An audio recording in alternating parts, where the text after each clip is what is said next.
The number one question that I'm asked everywhere I go around the world is always, how is it that I stay so motivated?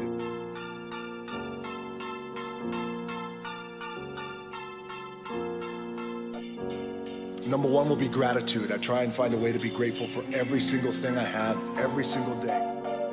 We all average probably about 5 hours of sleep. It's 4:45 a.m. It's still dark outside. Look at that, the lights just went out, and I'm getting ready to kill this AM cardio. You can't even see me, but it's gonna be so good, it's bad.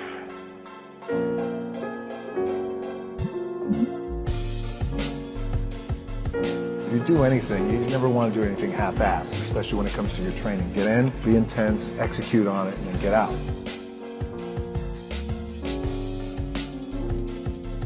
For a lot of guys out there, and I was certainly one of those guys, in my 20s, I thought I had all the answers, didn't know shit. By the way, in my 30s, I'm still trying to find myself, and a lot of guys are out there. But hopefully when you hit your 40s, you're hitting a nice stride. If I'm gonna do it, I need to do this job right. I need to stay focused on it. I need to give the best effort I possibly can. I'm out working all my competition. All right, Saturday afternoon, empty gym, the way we like it. It's leg day, which means it's gonna be sweaty, painful, and fun.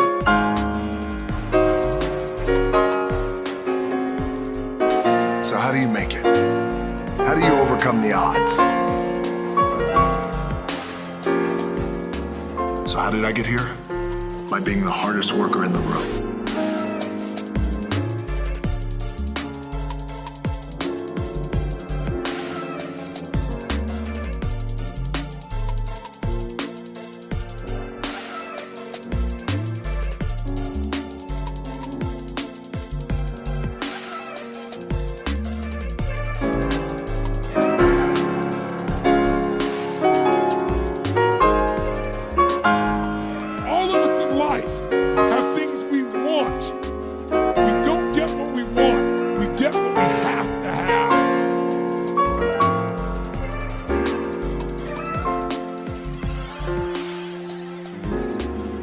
We all get what we tolerate in ourselves and other people.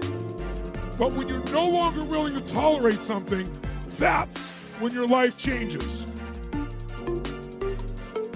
Everyone in the world has a list of things they think they should do. I should lose weight. I should work out. I should spend more time with my kids. I should work harder. I should make more calls. I should. And then you know what? People don't do their shoulds and they get mad at themselves. They beat themselves up about it. What changes people is when your should becomes a must. When suddenly the thing you said should happen has to happen. That's when human beings change. It's like if you want to take the island and you're the head of the army and you want to take the island, the most powerful way to take the island is burn the boats. Because if there's no way to go back, it's amazing what happens when it's a must to do something versus a should. That's what makes human beings succeed.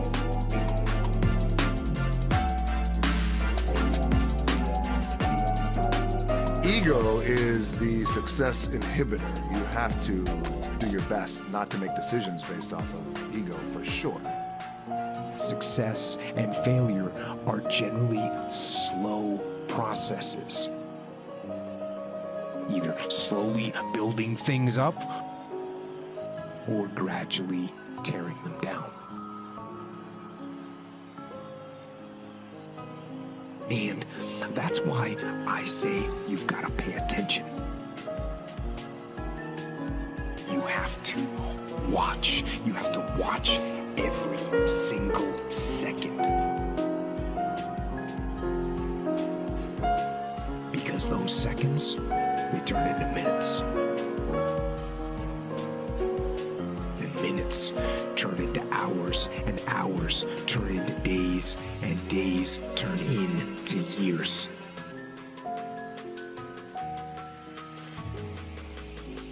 And so, that second that just went by, that counted.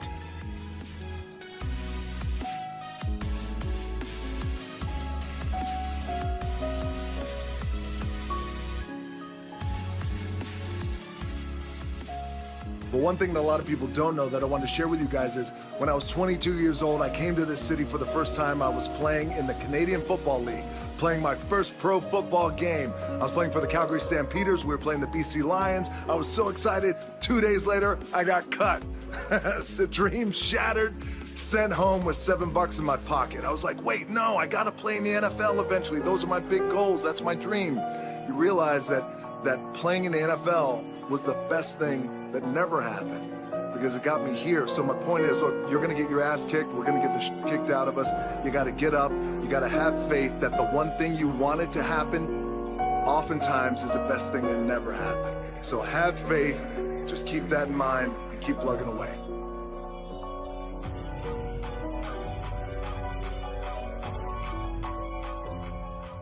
So somebody just asked me a cool question, said, DJ, you're on top. Where could you possibly go from here? And you always talk about outworking your competition. Who's your competition? It's a great question. I'm fortunate enough to be on top, but anytime you reach the top, you always want to make sure that you have the desire to raise the bar and take the brass ring to places it's never been. That's the key with being on top. Just because it's never been done doesn't mean it can't be done. And in terms of competition, great question. Everyone's my competition, but a fundamental key that I've learned over the years is, and I'll share it with you, my number one competition is me. It's always you versus you. You got to be the one to get up every morning, be disciplined, put in the consistent daily hard work because that gains success.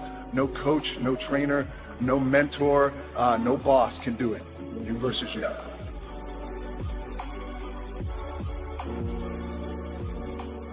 All right, Saturday afternoon, empty gym, the way we like it, tripping over here. It's leg day, which means it's gonna be sweaty, painful, and fun.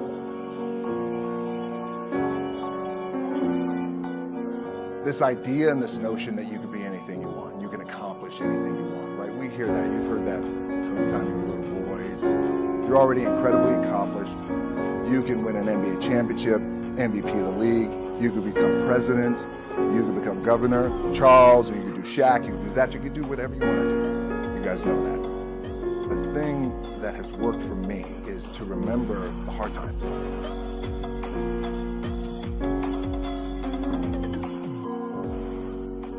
You know, the masters make the hardest things in the world look easiest. And in the moments when you push yourself, when no one else is around, those moments have a tendency to lead to success.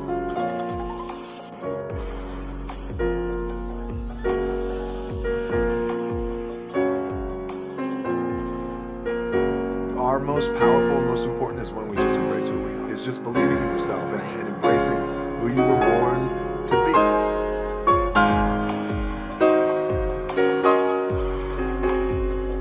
Consistently being told that whatever it is that you want to do,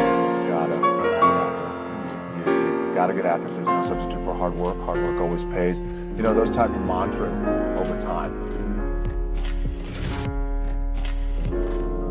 And those are your examples of you know what it's like to get beat down, what it's like to get just in terms of the struggle, what it's like to be evicted out of your apartment, what it's like to have your car repossessed, and watch your parents go through that is I think is defining as a kid.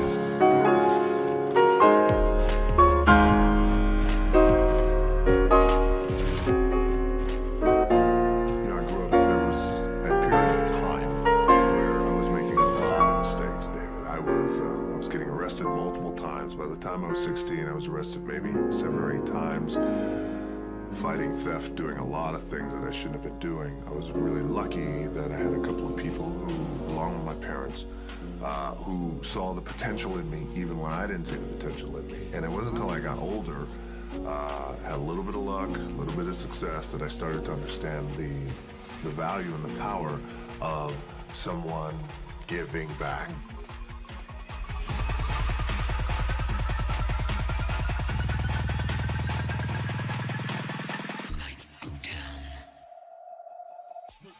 Persistence and hard work. I knew one day it was going to happen. When I made up my mind to get involved in the business that I have a passion for, that I grew up in, I knew that there's going to be a time where the success will come, and that's through hard work and consistency. It's you know, the same old story, things like that. So it's surprising to a degree, but I was well aware that it was going to happen.